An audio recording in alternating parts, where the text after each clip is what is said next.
How to deal with shame. Shame is a debilitating feeling that takes over the mind and body. It can make you feel small and incomplete, while building walls around you to keep out compassion. Despite wanting to be seen and known, shame causes people to hide behind masks instead. Healthy shame versus toxic shame.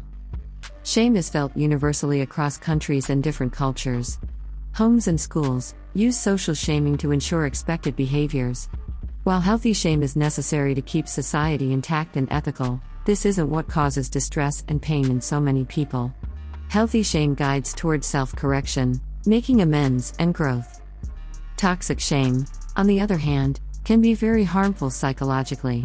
It's deeply absorbed in the nervous system, meaning, you feel it in your gut. Toxic shame is self-punishing and lingers on. Oftentimes, it uses negative self-talk such as, "I'm such a bad person. I give up," instead of, "I did something bad. How can I fix it?" "I am not good enough," instead of, "I am worthy just the way I am, and I can work on improving myself." "And I am a failure," instead of, "It's okay to fail. I am learning. I can try again." You learn these negative beliefs through shame-inducing caregivers, teachers, bullies, partners, friends. This leads to feeling alone, disconnected, and more likely to engage in self-destructive behaviors. According to Brené Brown's research, shame is related to violence, aggression, depression, addiction, eating disorders, and bullying. How to step out of shame. Here's the truth about shame: the less you talk about it with someone safe, the more control it has over your life and psychological well-being. The fear behind shame is usually the belief that sharing your story and being who you are will make people think less of you. It fights against the human need for acceptance. The inner feeling of safety.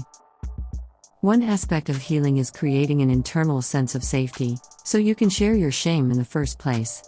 If you don't feel safe, you can't share. You need to tell your story to safe people, who will listen and not judge.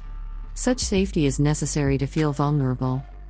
Talking to a therapist with whom you connect can start this process of feeling internal safety. If done successfully, all of this will lead to externalizing shame. Instead of being shame, shame becomes something external that you picked up and now are choosing to let go of. Externalizing shame is so empowering. Through it, you can develop more compassion for yourself and others in this process. Shame disappears when you tell vulnerable stories in safe environments. According to Dr. Stephen Porges' polyvagal theory, safety is critical for humans to function well, be creative, and connect with others. When people are gentle, this creates a space for co-regulation. For the connection between two people to be supportive and promote co-regulation of physiological state, the expressed cues need to communicate safety and trust. These cues of safety help calm the autonomic nervous system. The calming of physiological state helps create safe and trusting relationships. When your nervous system detects danger, you move from the connection into states of protection. Shame tries to protect you from others, because it falsely believes that they won't like you otherwise. Your job is to show your nervous system that it's safe and okay to share your story and that you are still likable and worthy.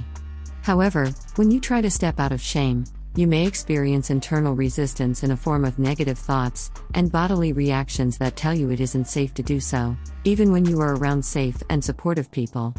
This is a trauma response, and you need skills to soothe and manage it. Distress tolerance skills. Another part of healing is developing distress tolerance skills, managing the uncomfortable emotions that arise when you choose to express your shame.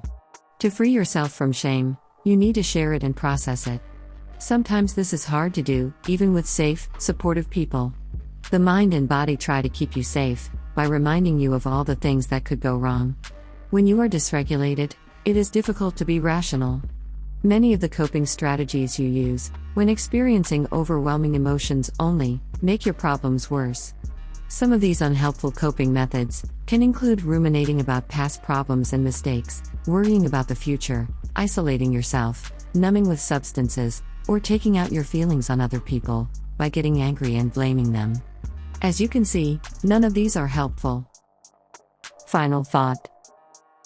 What healthy coping skills do you have that soothe you when you are upset? Therapy can help develop these skills so that your journey of stepping out of shame is more tolerable. There are many distress tolerance skills you can learn, with a licensed mental health professional, as well as processing the origins of your shame. The one truth to remember is that everyone can feel shame. You are not alone.